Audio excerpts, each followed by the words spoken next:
big game, but you don't want to mess the team up, meaning you don't want to come out of the game because they need you, what should you do? You're asking me or you're asking Angel? Both of you guys can answer. Okay, I'll give you the correct answer. That's the doctor's decision, not your decision, first and foremost. Sometimes being in the lineup, giving your team a better chance to win is a selfish way of looking at it, but most athletes will do that. But if the risk of injury to the point where it could mess up your career, a head coach and a doctor have to make that decision. And you still being a minor, you don't get that leverage. Yeah, I mean, I agree. And from the athlete's standpoint, you can't keep putting that amount of pressure on yourself because it makes it even harder for you to cope with it. Like, if it's something you can't fight or it's way above your head and doctors and, the healthcare providers are telling you what's wrong, then you can't keep thinking that, you're not playing is all your fault or, your team's going to be mad at you or you're letting them down. Like, it's not fair to you, and you just got to embrace it and take care of what's wrong so you can get back out there as soon as possible. Any other questions? Dr. Satcher? Yeah, I want to follow up on that question, and it is, the more we learn about concussion and the implications, what do you see as the responsibility of teammates who realize that a teammate shouldn't be on the field, and the teammate himself may not realize that he shouldn't be there? A real friend doesn't have a code of silence when there's an injury in place here. And I think it's up to you to look out for your brother, and make sure you notify your coach, and then pull your brother to the side and say, well, I can't take a chance you getting hurt any further, because there are long-term implications that are more important to me than just right now. And I think sometimes it's about being cool and not pumping out, is the way we were raised, but as you get older, you learn that that's not really true. In the sport I was in, my teammates, we had to compete against each other every moment we got, and it was like an on and off switch. 1 minute you're competing against your teammates, and the next you're flipping their sled and helping them move it on and off the track. And with that being said, they really embraced the teamwork aspect and making sure you were okay. It wasn't about taking your spot. It wasn't about being competitive. At that moment, you see the bigger picture and you realize that you have to look at your health first.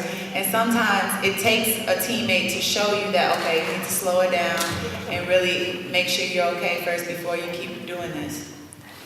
We have a special guest, as you guys may have noticed. It's Marcus Sullivan, retired NFL player, used to play for the Bills and the Patriots. Thank you for joining us. We appreciate it. Thank you for having me. Give him a round of applause. Better than Yeah, yelling at being late. Yeah, yell for that too. That's the number one. Be on time if you want to be a professional athlete. Ours doesn't. Marcus, we've obviously been talking about concussions and their personal stories. If you could introduce yourself to everyone in the audience and tell us about your time in the league, and then we will get into your take on concussions and what you've seen change from the times that you were playing to where it's at right now in terms of how people are taking it more seriously.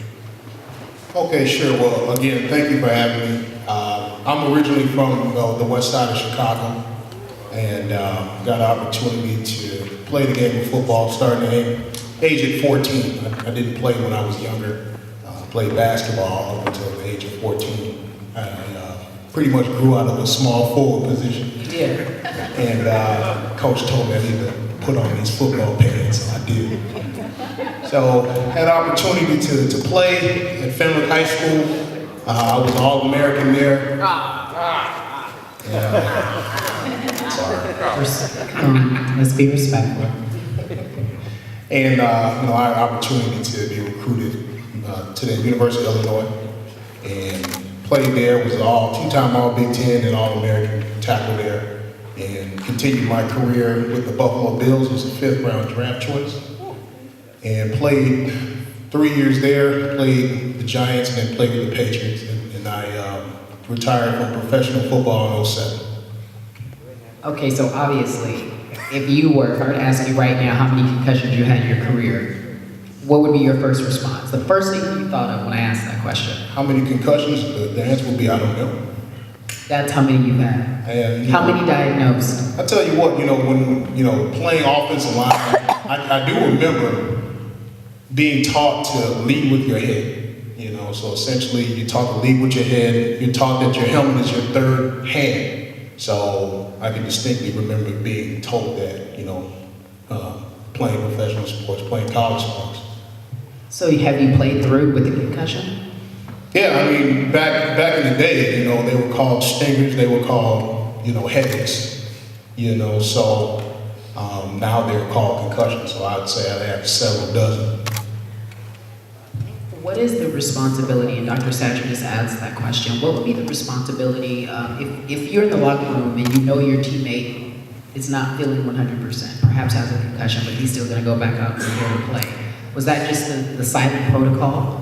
You keep it to yourself and play the game? Oh yeah, absolutely. If you want to continue to play, you don't mention any type of injuries. Essentially the game is for the tough guys. So you mentioning any type of injury, whether it be head related, shoulder related, toe related, anything that would keep you off the field would be detrimental to your career.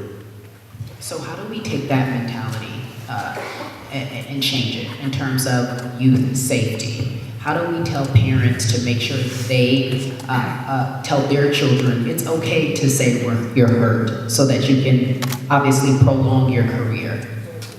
Well, I think it starts with the coaching as well. As I mentioned, I was taught to lead with my helmet, so you see YouTube videos all the time, these kids, leading with their head. Now they have a TV show, Friday Night Tights, the coaches on there are nuts. If they had some professional coaches, that can teach the game properly, that's where I believe it should start.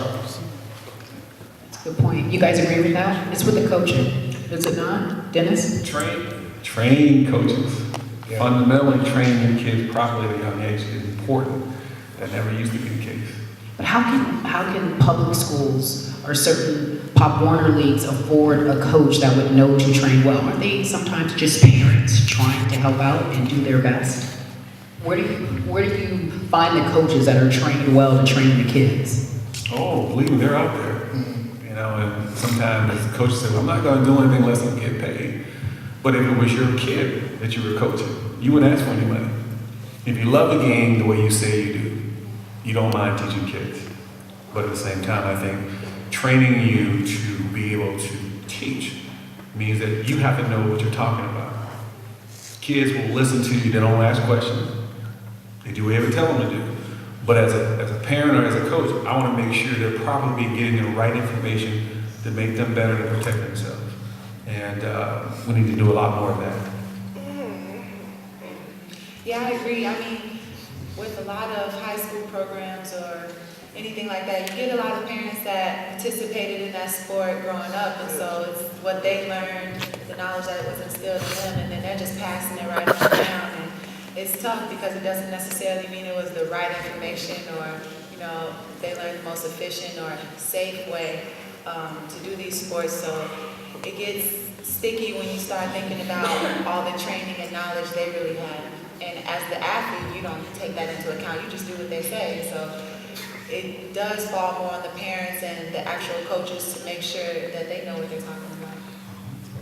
Any other questions?